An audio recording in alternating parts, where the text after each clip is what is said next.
Hi everyone, welcome to RS academy. This is Sunil. ఈ video సెషన్లో మనం రూల్ ఆఫ్ లా కోసం చూసుకోబోతున్నాం. అండ్ మీకు సంబంధించిన ఎన్నో ఇంపార్టెంట్ వీడియోస్ యొక్క లింక్స్ కింద డిస్క్రిప్షన్ ఇచ్చాను, ఖచ్చితంగా క్లిక్ చేసి చూడండి.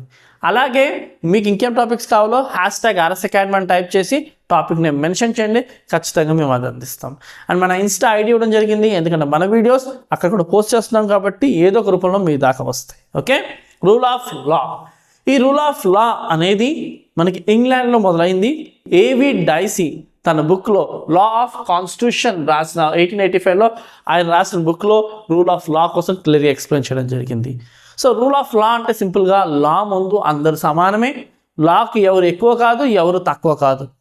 సో ఆ కండిషన్ ఒకేలా అందరికీ అమలు జరుగుతుంది. ప్రతి ఒక్కరు లా ముందు సమానమే, అందరికీ ఒకటే లా అప్లై అవుతుంది, అంతేగాని ఒకరికి ఒకటి ఇంకొకటి అలాగే అప్లై అవ్వదు. ఓకే, సో ఇక్కడ చూడండి, rule of law was first originated in England and propounded by A V Dicey in the book law of constitution in 1885. 1885లో ఏవి డైసీ తన బుక్లో లా ఆఫ్ కాన్స్టిట్యూషన్ బుక్లోని రూల్ ఆఫ్ లా కోసం చెప్పడం జరిగింది క్లియర్గా. అండ్ తర్వాత అంటే ఇంగ్లాండ్లో స్టార్ట్ అయిన ఈ రూల్ ఆఫ్ లా తర్వాత మిగతా దేశాలు కూడా పాకింది, లైక్ అమెరికాలో, ఇండియా కూడా దీన్ని అడాప్ట్ చేసుకోవడం జరిగింది. సో ఇండియాలో మన judiciary rule of law based అనే ఉంటుంది. So rule of law is the fundamental principle that holds all are equal before law and no one be arbitrarily punished. ఎవరు కూడా వన్ సైడెడ్గా పార్షాలిటీ చూపిస్తూ పనిష్ చేయకూడదు, అండ్ అందరూ సమానమే, అందరికీ ఒకటే లా అన్న బేసిక్ ఫండమెంటల్ ప్రిన్సిపలే rule of law. So rule of law అనేది ఒక బేసిక్ ఫండమెంటల్ ప్రిన్సిపల్, లాకి సంబంధించిన ఒక బేసిక్ ఫండమెంటల్ ప్రిన్సిపల్. ఏంటది? అందరూ సమానమే, ఎవరిని కూడా పార్షాలిటీతో శిక్షించకూడదు, అందరికీ ఒకటే లాని అప్లై చేయాలి. So rule of law is the core principle of democracy and constitutional government. So ఇప్పుడు ఆల్మోస్ట్ అన్ని దేశాలు కూడా మనకి democracy and constitutional based run అవుతుంది కాబట్టి రూల్ ఆఫ్ లా కూడా అంతే ఇంపార్టెన్స్, కోర్ ప్రిన్సిపల్. సో ఏంటి? అందరికీ సమన్యాయం చెయ్యాలి. ఒక తప్పు ఎవరు చేసిన ఆ తప్పుని ఒకేలా శిక్షిస్తారు. ఒకలా చేస్తే ఒక శిక్ష, ఇంకొకరికి అదే తప్పు చేస్తే శిక్ష లేకుండా అట్లా ఏం లేదు. సో రూల్ ఆఫ్ లా అనేది core principle, democracy and constitutional గవర్నమెంట్కి main basis. So rule of లాకు సంబంధించి ముఖ్యమైన 3 ప్రిన్సిపల్స్ ఉన్నాయి. మొదటిది ఈక్వాలిటీ బిఫోర్ లా, రెండోది సూప్రమసీ ఆఫ్ లా, మూడోది predominance of legal spirit. So equality before law అంటే ఎవరైనా సరే సమానం, ఒకటే, ఎవరు ఎక్కువ కాదు, ఎవరు తక్కువ కాదు లా ముందు. అదే ఈక్వాలిటీ బిఫోర్ లా, ఒకటే లా అందరికీ అప్లై అవుతుంది. నెక్స్ట్ సూప్రమసీ ఆఫ్ లా, లా అందరికన్నా సుపీరియర్. లా ఒకటి ఏదైనా ఆర్డర్ ఇస్తే ఖచ్చితంగా ఎవరన్నా పాటించాల్సిందే.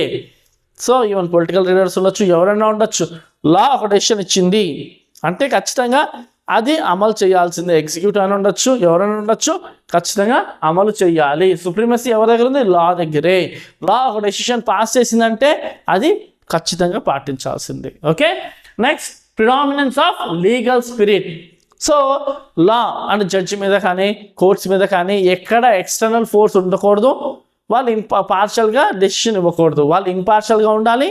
వాళ్ళ మీద ఎటువంటి ఎక్స్టర్నల్ ఫోర్స్ అంటే నువ్వు ఈ కేసులో ఇలాంటి తీర్పు ఇవి, ఇలాంటి ఎక్స్టర్నల్ ఫోర్స్ ఏది ఉండకూడదు. సో 3 ముఖ్యమైన ప్రిన్సిపల్స్ రూల్ ఆఫ్ లాకి ఏంటి? అందరూ సమానమే, ఎవరు ఎక్కువ కాదు, ఎవరు తక్కువ కాదు, ఒకేలా అందరికీ వర్తిస్తుంది. రెండోది సూప్రమసీ ఆఫ్ లా, లా అందరికన్నా సూపీరియర్. లా ఏదైతే డెసిషన్ ఇచ్చిందో ఖచ్చితంగా ఆ డెసిషన్ని ఇంప్లిమెంటేషన్ చేయాల్సిందే, ఎగ్జిక్యూటివ్ అయినా అవ్వచ్చు, ఎవరైనా అవ్వచ్చు. మూడోది predominance of legal spirit. So courts మీద కానీ జడ్జెస్ మీద కానీ ఎటువంటి ఎక్స్టర్నల్ ప్రెషర్ ఉండకూడదు. అలాగే జడ్జెస్ కూడా వాళ్ళ ఇచ్చే డెసిషన్స్లో పార్షాలిటీ చూపించకూడదు, ఇంపార్షియల్ డెసిషన్స్ అన్నది వాళ్ళు ఇవ్వాలి. Okay, next it ensures that law are applied fairly and consistently. So law జనాలు ఖచ్చితంగా ఫెయిర్గా, ఎటువంటి పార్షాలిటీ లేకుండా ఫెయిర్గా, కన్సిస్టెంట్గా అప్లై అయ్యేటట్టుగా రూల్ ఆఫ్ లా చూస్తుంది. Okay, next the rule of law prevents the abuse of power by the government and ensures authority to act with in its power. So rule of లా ఏం చేస్తుంటే government మరీ జనాలకి తన authority ఓవర్గా use చేయకుండా కరెక్ట్గా తన పరిధిలో తను ఉండే విధంగా రూల్ ఆఫ్ లా చూసుకుంటుంది. సో అబ్యూస్ అంటే ఓవర్గా అథారిటీ ఓవర్గా బర్డెన్ అనేది జనాల మీద వేయకుండా రూల్ ఆఫ్ లా అడ్డుకుంటుంది.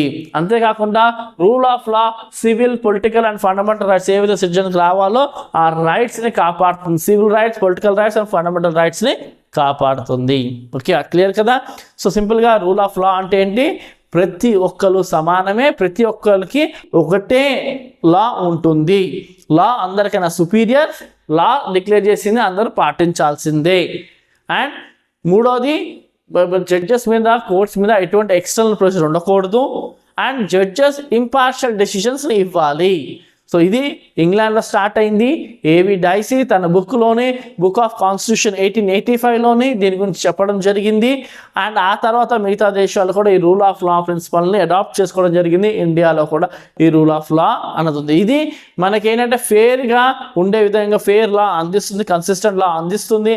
అండ్ డెమోక్రటిక్ అండ్ కాన్స్టిట్యూషనల్ గవర్నమెంట్కి రూల్ ఆఫ్ లా అన్నది ఒక కోర్ ప్రిన్సిపల్. ఓకే, మీకు ఈ టాపిక్ చాలా క్లియర్గా అర్థమైంది అనుకుంటున్నాను. స్క్రీన్ షాట్, ఈ మ్యాటర్ కావాలంటే స్క్రీన్ షాట్ తీసుకోండి, ఎవరికైనా స్క్రీన్ షాట్ కావాలనుకున్న వాళ్ళు. సో సింపుల్గా ఈ మ్యాటర్ రాసుకోండి, ఫుల్ మార్క్స్ అనేది ఖచ్చితంగా వస్తుంది. అండ్ మీకు ఇంకేం టాపిక్స్ కావాలో కింద కామెంట్ సెక్షన్ మెన్షన్ చేయండి, ఖచ్చితంగా మా వీలున్నంత వరకు అవి మీకు అందిస్తాం. అండ్ మీకు ఏదైతే ఉన్న ఇంపార్టెంట్ వీడియోస్ ఉన్నాయో వాటి లింక్స్ ఇచ్చాము, అండ్ డిస్క్రిప్షన్లో ఇచ్చాము, కామెంట్ సెక్షన్లో పిన్ చేసాము. కాబట్టి ఖచ్చితంగా ఫాలో చేయండి, అవి మీకు చాలా హెల్ప్ అవుతుంది. Thank you for watching. Do shall subscribe our channel.